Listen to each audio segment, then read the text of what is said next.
Welcome to Betrayal Affairs, where secrets unravel, choices haunt, and truth hits deeper than fiction. Today's story isn't just about infidelity. It's about longing, timing, and the hidden truths we don't even admit to ourselves until they're standing right in front of us.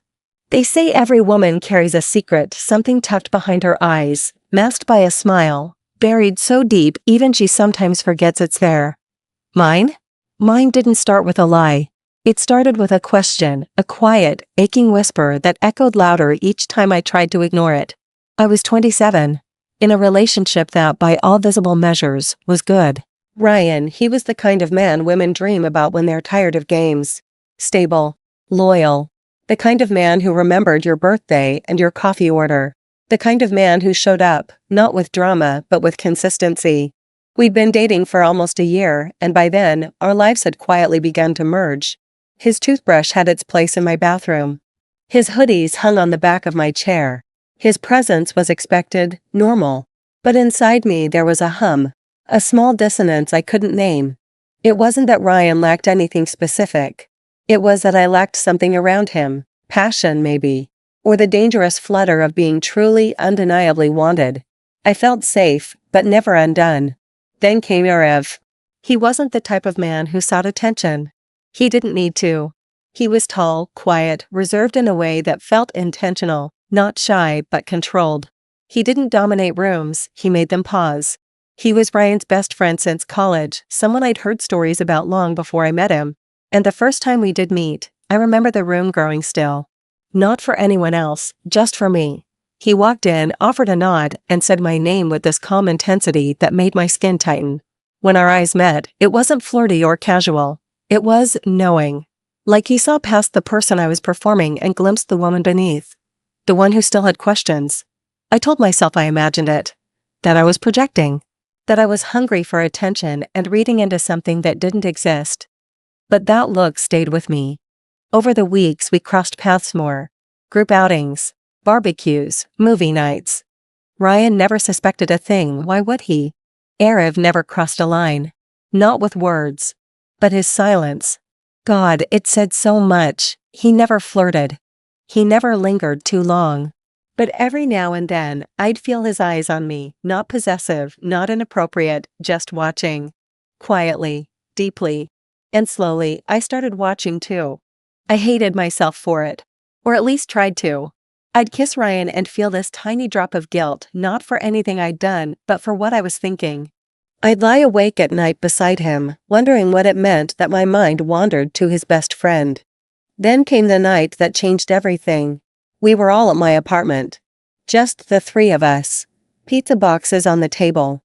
A Netflix show playing in the background that none of us were really watching.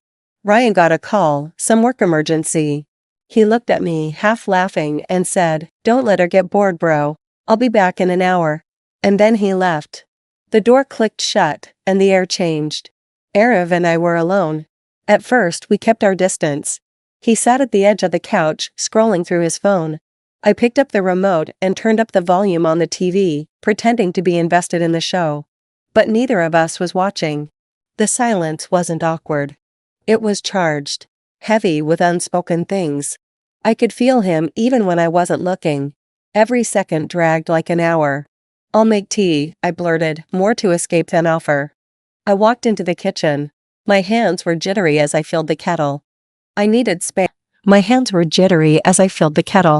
needed space, air, distance from the gravity that seemed to pull us closer with every passing minute. But he followed. He didn't stand too close, just near enough that I felt him. The shift in energy was undeniable. I could smell his cologne, something woody, grounded, masculine. I poured the boiling water too fast, and the cup tipped slightly. Hot tea splashed onto the counter, a sharp sting hitting my hand. He was beside me instantly. "Are you okay?" His voice was low, steady. He reached for my hand, large, warm, certain. His touch wasn't just comfort, it was electric. Like every nerve in my body woke up at once, and I didn't pull away. I should have. Every rational part of me screamed that I should. But I didn't. Instead, I stood there. Still, vulnerable, wanting. My back was pressed to the counter. His body inches from mine. his hand still holding mine. I looked up. He looked down. And in that gaze, everything was said. Every question. Every question. Every hesitation. Every desire we had both been too careful to admit.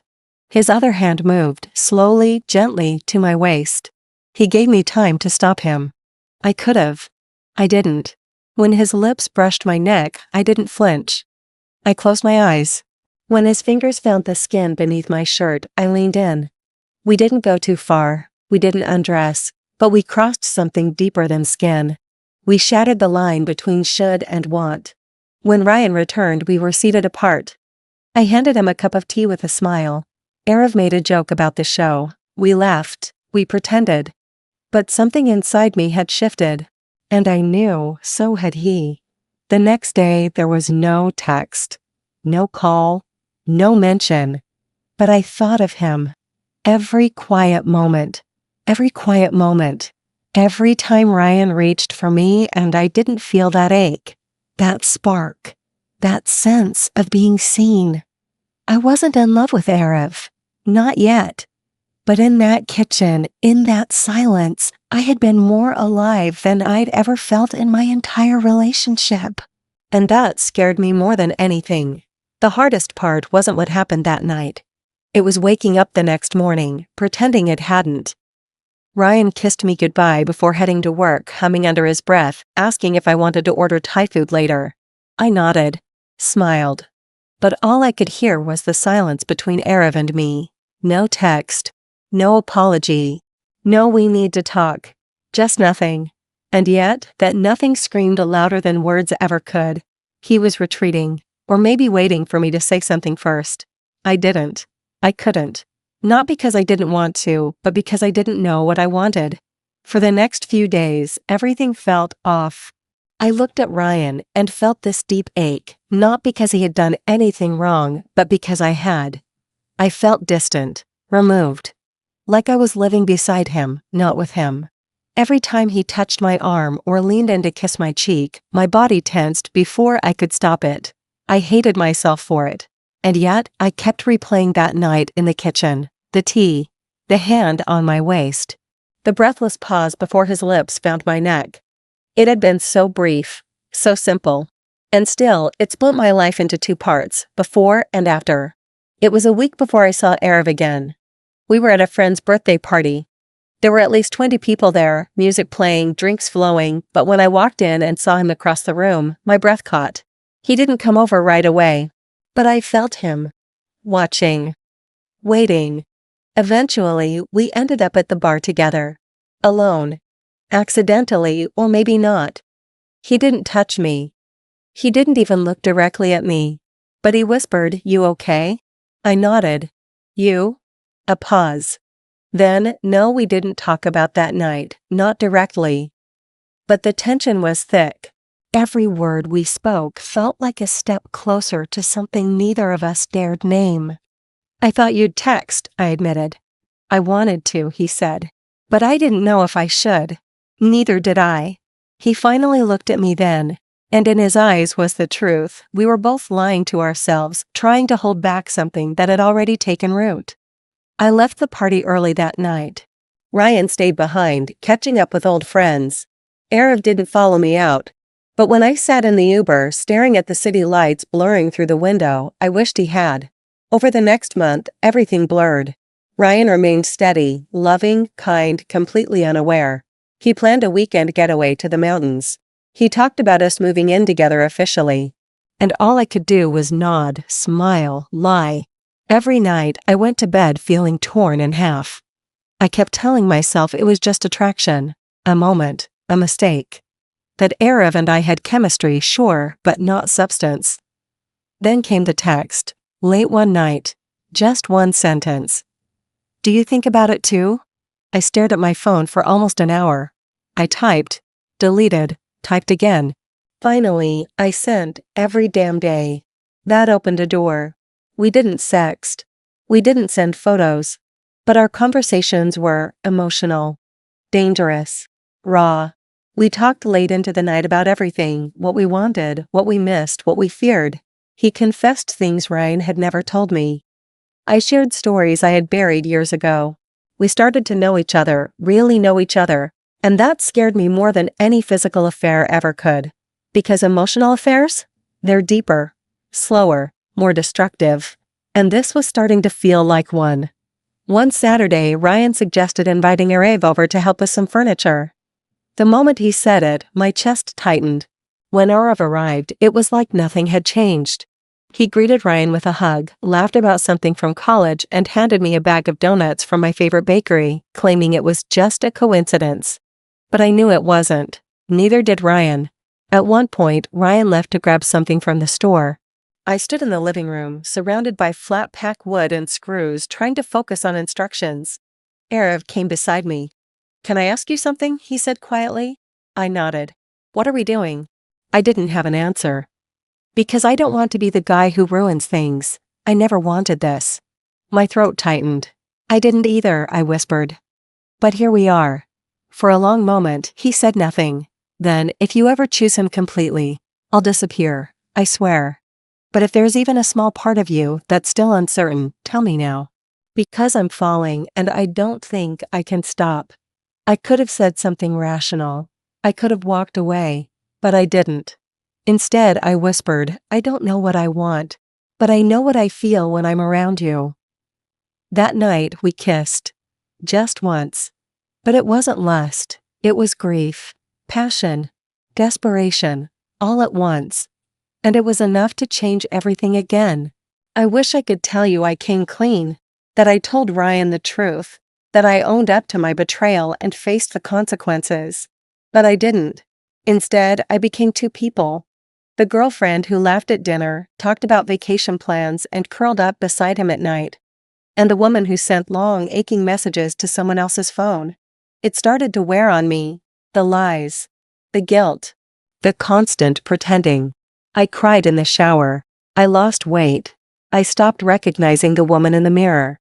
One night, Ryan found me sitting on the balcony, wrapped in a blanket, eyes red.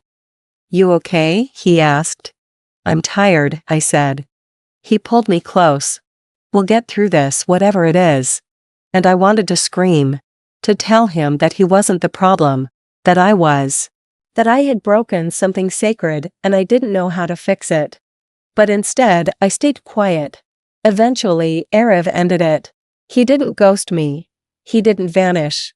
He just said, "I can't do this anymore. Not while he still trusts me. Not while you're still choosing him." I begged him not to go. But he did. He moved away 6 months later, new job, new city. Ryan never suspected a thing. We stayed together. We even got engaged. But some nights, when he's asleep beside me, I stare at the ceiling and wonder what kind of life I might have had if I'd chosen differently. Not necessarily better. Not necessarily worse. Just honest. And I think about that night in the kitchen. The tea, the touch, the moment when everything before no longer mattered and everything after became something I couldn't ever undo. Maybe we all carry a version of ourselves no one else gets to see. A version built on longing, on mistakes, on choices we made in the dark. I don't know if I'll ever tell Ryan the truth. But I know I'll never forget what it felt like to be completely seen, even if it was only for a moment. Closing, if this story gripped you, haunted you, or made you question the gray space between right and wrong, you're not alone. At Betrayal Affairs, we dive into the most complicated corners of human desire, truth, and regret. Make sure to like, comment, and subscribe. And if you've ever carried a secret too heavy to tell, we see you. Stay tuned. Another story drops tomorrow.